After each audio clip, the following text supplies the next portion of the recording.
Keberadaan Kim Plus dinilai bisa menjadi batu sandungan bagi Anies Baswedan untuk maju dalam Pilgub Jakarta. Apakah dibentuknya koalisi besar dalam Pilkada Jakarta ini bertujuan untuk menjegal Anies Baswedan maju dalam Pilkada Jakarta meski memiliki elektabilitas tertinggi? Kita akan membahasnya bersama Refli Harun, pakar hukum tata negara, dan Viva Yoga Mauladi, Wakil Ketua Umum Partai Amanat Nasional. Selamat petang Mas Viva dan juga Mas Refli, terima kasih sudah bergabung bersama kami di Kompas Petang. Selamat petang. Assalamualaikum warahmatullahi wabarakatuh. Ya. Assalamualaikum warahmatullahi wabarakatuh. Waalaikumsalam. Mas Viva, ini Mas Kaisang bertemu dengan Caimin. Ini PKB sudah dipastikan masuk di Kim Plus ini? Yang pertama bahwa konfigurasi politik nasional itu berbeda dengan konfigurasi politik daerah. Ada yang berbeda dan ada yang sama. Nah, kita melihat bahwa situasi pilkada ini di internal koalisi Indonesia Maju itu ada yang sama, ada juga yang berbeda. Kalau berbeda, kami saling memahami dan saling mengerti karena itu adalah kepentingan subjektif masing-masing partai politik. Yang kedua, kalau kemudian ada koalisi besar Jakarta, jangan kemudian itu dianggap playing victim kepada Mas Anies untuk menjegal. Tidak ada. Ini adalah era demokrasi. Setiap penentuan siapa pasangan calon itu sudah diatur di Undang-Undang Pilkada. Jadi kalau kemudian ada playing victim seperti itu ya sudah tidak masuk lagi lah. Yang penting sekarang ini ada kecenderungan dari partai-partai politik untuk mengusung kader-kader terbaiknya. PAN memiliki Zita Anjani, PKS memiliki Sohibul Iman, kemudian Golkar memiliki Ridwan Kamil dan Caimin juga memiliki banyak sekali kadernya. Jadi ini adalah bagian dari proses kaderisasi di partai politik. Kalau kemudian seseorang itu kemudian tidak bisa maju, ya jangan disalahkan partai politiknya meskipun memiliki nilai elektabilitas yang tinggi. Karena hasil survei itu kan pasti akan berubah dalam setiap waktu dan setiap kondisi ruang dan waktu. Jadi oleh karena itu masih sangat dinamis proses politik di pilkada daerah khusus Jakarta ini. Kita akan menanti siapa pasangan calon yang akan diusung oleh koalisi besar Jakarta, termasuk PAN, Golkar, Gerindra, dan teman-teman yang lainnya, dan juga dari pasangan calon yang lainnya. Mas Refli, kalau perspektif Anda nih, Kaisang siang tadi bertemu dengan PKB, ini kira-kira membawa pesan khususkah dari Jokowi? Makanya saya dari dulu tidak tertarik ngomong tentang threshold, baik di presiden maupun di pilkada. Karena threshold ini adalah alat tukar tambah, alat untuk menjegal calon, dan alat untuk menentukan kemenangan tanpa fair competition. Saya mau memulai dengan pantun ya. Di tengah jalan hujan lebat pada saat ke kota Tegal, ya Jakarta tidak akan jadi hebat kalau calonnya calon tunggal. Jadi berlawanan dengan dari Pak Muzani dong ya? Iya, coba bayangkan. Kita ini ingin membangun demokrasi elektoral yang sehat, yaitu gubernur, bupati, wali kota dipilih secara demokratis. Pengertian demokratis itu adalah ya, suara Anda agak menghilang nih Mas Refli. Kenapa? Suara Anda agak menghilang, agak jauh dari mic. Bagaimana, boleh diulang? Oke. Jadi kita ini kan kenapa pemilihan langsung? Karena kita ingin membangun demokrasi baik di pilkada maupun di pilpres. Tapi sejak awal demokrasi kita ini di-capture oleh partai politik dengan threshold. Dan threshold itu alat tukar tambah. Artinya Anda mau menyimpulkan bahwa dengan persyaratan threshold ini dan terbentuknya Kim Plus ini bisa memastikan penjegalan terhadap Anies untuk maju di pilkada? Ya itu kan tidak usah saya bicarakan lagi. Ya. Ini kan hal yang aneh bin ajaib. Ada orang yang elektabilitasnya tertinggi, sudah disebut akan dimajukan oleh partai politik tertentu, tapi tiba-tiba dirayu oleh kelompok lain. Dan rayuannya itu rayuan lembut, ya, yaitu kursi kabinet. Atau kalau tidak, Anda akan diancam.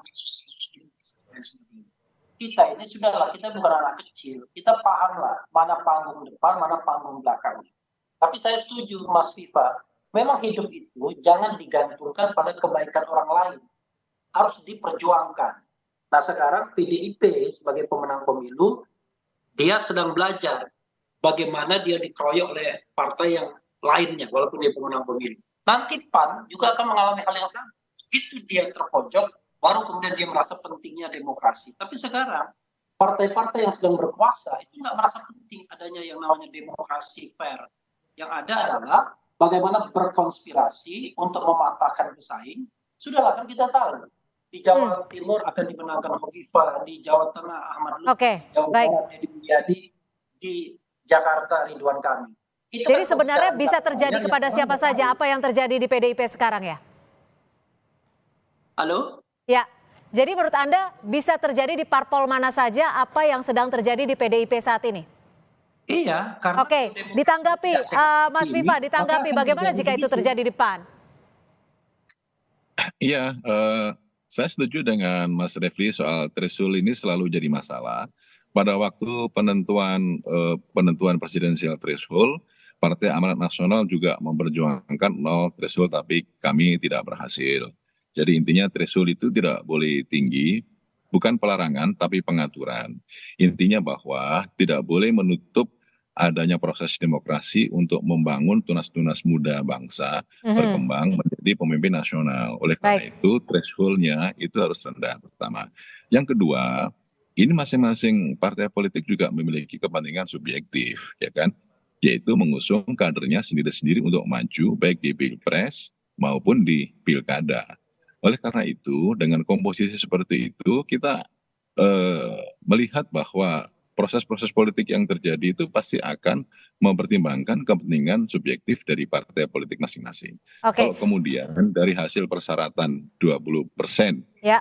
threshold untuk maju di pilkada itu terpenuhi, dan apalagi juga ada kader terbaiknya dari partai tertentu yang akan maju sebagai pasangan calon, itu adalah sesuatu perjuangan yang baik, yang bagus bagi partai itu untuk melakukan kaderisasi. Jadi Oke. kalau kemudian ini yang terjadi, saya rasa itu hal yang baik. Kalau kemudian ada yang gagal, ya perspektifnya jadi banyak tafsir. Tapi kalau dari Kim plusnya ini partai mana sih Mas Viva? Nasdem, PKS kah, PKB kah, atau ketiganya nih? Ya masih dalam proses komunikasi. Kalau koalisi Indonesia Maju itu kan turunan dari Pilpres. Saya katakan tadi perspektif konfigurasi politik pilkada itu berbeda dengan Pilpres. Di koalisi Indonesia Maju sendiri di tiap-tiap daerah ada yang sama, ada yang berbeda. Kita saling memahami dan saling mengerti. Kalau kemudian ada tambahan dari koalisi Indonesia Maju, ya kita syukur alhamdulillah karena pertama akan bisa memperlebar basis konstituen, dan yang kedua dapat meningkatkan nilai elektoral di dalam pilkada. Untuk siapanya, tunggu 1-2 hari, artinya besok ya. Mas Refli, ini kan Pak Dasko tadi menyebut bahwa di era demokrasi parpol itu bebas mengusung siapapun. Lalu bagaimana dengan sistem demokrasi sendiri ke depannya jika semuanya ini diajak koalisi tanpa ada oposisi? Ini kan tersisanya berarti hanya tinggal PDI Perjuangan saja nih. Kalau memang Nasdem, PKB dan PKS join dengan Kim Plus. Ya itu kan kita seperti diajari oleh anak kecil. Kita semua tahu bahwa partai-partai itu tidak bebas mengusung calonnya sendiri. Karena kalau bebas, itu PKS pasti mengusung Anies Baswedan karena elektabilitasnya tertinggi. Kan begitu. Tetapi masalahnya adalah PKS sedang dirayu dengan kursi kabinet.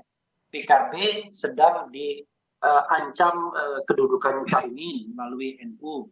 Kemudian Nasdem diancam soal bisnis dan lain sebagainya. Itu semua orang sudah tahu. Cuma kita ini terlalu sopan ngomongnya, dinamis dan lain sebagainya. Padahal intinya adalah bagaimana caranya Anies itu tidak maju. Saya udah tahu, saya sudah diomongkan salah seorang kader yang disebut-sebut mau dicalonkan oleh partainya, tapi dia bilang udah jam 11 tadi udah sepakat Anies nggak boleh maju. Jadi kalau kita mau misalnya fair competition, saya berpikir dan berharap semua bisa maju. Fauzita Anjani maju, Kaisang maju, Anies maju, Ahok maju, Ridwan Kamil maju. Nah itu baru termasuk Bapak Alun maju. Nah itu baru fair competition namanya. Biarlah rakyat yang memilih. Tapi dengan ini tidak.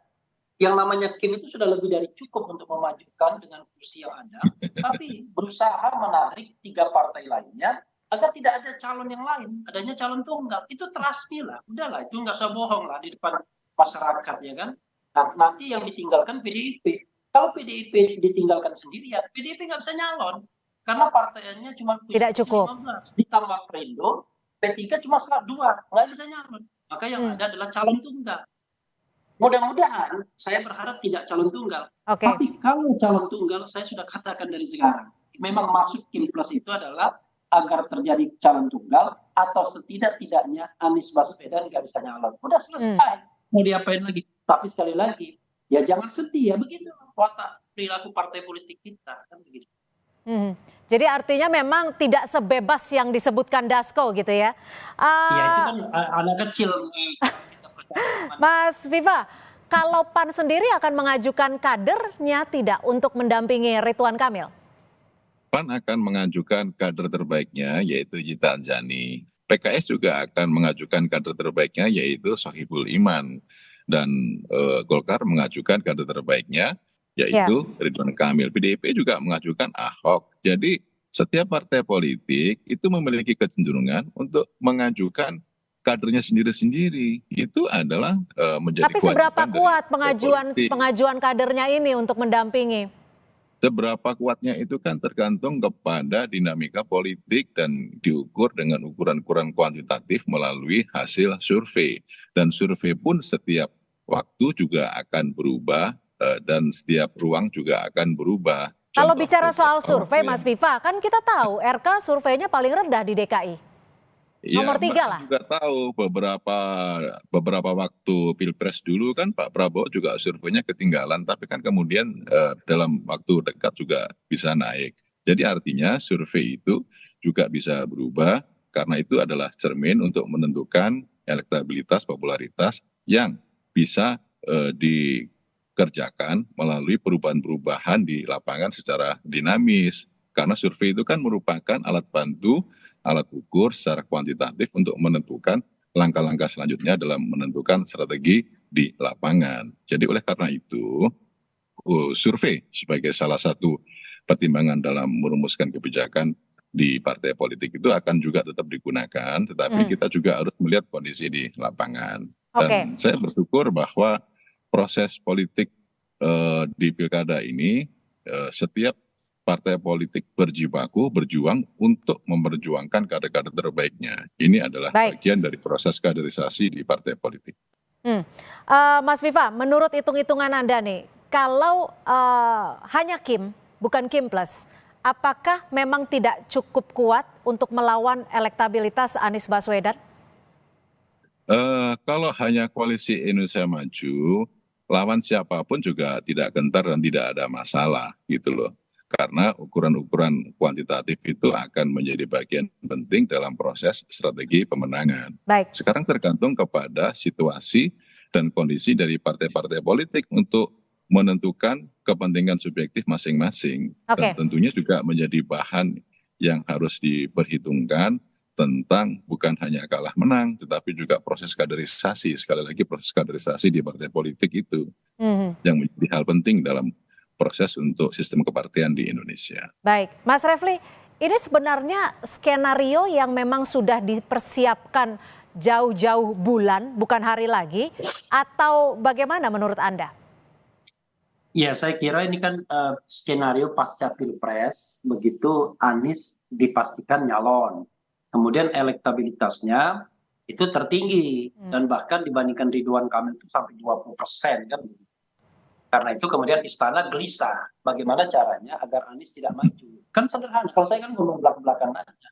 Udahlah kita ini disuruh nonton ya, ke bioskop, tapi tiketnya diborong oleh satu orang, ya nggak bisa nonton kita. Ya kan, tiketnya kan mau diborong tim plus semua. Wah, tapi bahasa halus kita memajukan kadernya masing-masing terbaik. Udahlah, bohong semua itu. Yang mau dimajukan adalah Ridwan Kamil dan wakilnya Kaisang. Kan begitu yang berkembang. Nanti di tengah jalan Ridwan Kamil dijadikan menteri, Kaisang jadi gubernur DKI. Cuma yang kita harapkan adalah crossing kekuasaan nantinya. Pada waktu pencalonan memang iya Jokowi masih berkuasa, tetapi pada waktu pemilihan nanti yang jelas Jokowi tidak lagi berkuasa. Nah, apakah Prabowo nanti plus PAN di dalamnya masih memiliki politik yang sama dengan Jokowi ataukah politik yang sudah berbeda? Tapi kalau sekarang kepentingannya sama, yaitu Anies tidak boleh maju, tidak boleh ada orang yang nanti bakal menyanyi Prabowo. Itu aja sederhana.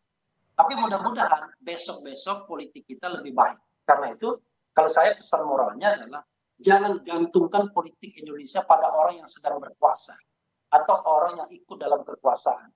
Karena orang yang sedang berkuasa dan ikut dalam kekuasaan cenderung tidak mau ada kekuatan lain yang mengimbanginya. Tidak mau ada check and balances. Karena itu kekuatan demokrasi itu harus dibangun oleh orang-orang yang tidak berkuasa. Walaupun berat, tapi harus dilakukan terus-menerus. Sehingga yang namanya kekuasaan cenderung korup, ya, power tends to corrupt itu, kita bisa kurangi dampak buruknya. Kalau kita berharap bahwa nanti partai-partai akan sadar, nggak mungkin kita menyadarkan orang yang sedang merebut manisnya kekuasaan. Lalu bagaimana jika bicara soal kekuasaan, lalu bagaimana nanti dengan PDI Perjuangan? Bagaimana untuk memastikan memenuhi syarat-syarat untuk maju di pilkada? Dan faktor-faktor apa setidaknya yang bisa mempengaruhi agar nanti Ridwan Kamil tidak melawan kota kosong? Ya, satu-satunya cara adalah kita hanya bisa berharap dengan dua calon saja. Ya, dua partai saja, yaitu PDIP dan PKS. Nah, mudah-mudahan tiba-tiba PAN bilang, ya udahlah, kalau Anies mau bergabung sama Zita Anjani, udah PDIP nanti nyalon begitu. PDIP rela. Tapi kan itu kan tidak semudah itu. Tapi intinya adalah saya berharap PKS stay, ya. Kemudian PDIP mau bergabung sama PKS sebagai partai yang melambangkan oposisi hari ini. Dan ini adalah godaan terbesar bagi PKS, karena bagi PKS, kalau dia tidak mencalonkan Anies 3 kursi kabinet, kalau dia mencalonkan Anies hanya menang secara moral saja. Tetapi secara politik mungkin dia akan bangkrut nantinya karena tidak mendapatkan manisnya kekuasaan. Tinggal pilih PKS, Anda mau secara moral menjaga demokrasi ini, atau Anda pengen kursi kekuasaan dan merasakan manisnya kekuasaan. Tapi kalau PDIP enggak, PDIP nggak akan diajak. Oke, Mas Viva silakan ditanggapi singkat saja. Ya, hasil perolehan pemilu legislatif daerah khusus Jakarta 2024 ini tidak ada satu partai politik pun yang memiliki golden ticket untuk dapat mengusung sendirian. Betul. Yang paling teratas, yang paling besar itu adalah PKS 18 kursi. Masih kurang lagi 4 kursi. Artinya untuk pengusungan pasangan calon itu wajib kerjasama atau koalisi dengan partai politik yang lain. Nah, oleh karena itu, karena proses kerjasama atau koalisi dengan partai politik yang lain, tentu ini juga ada dinamika tersendiri.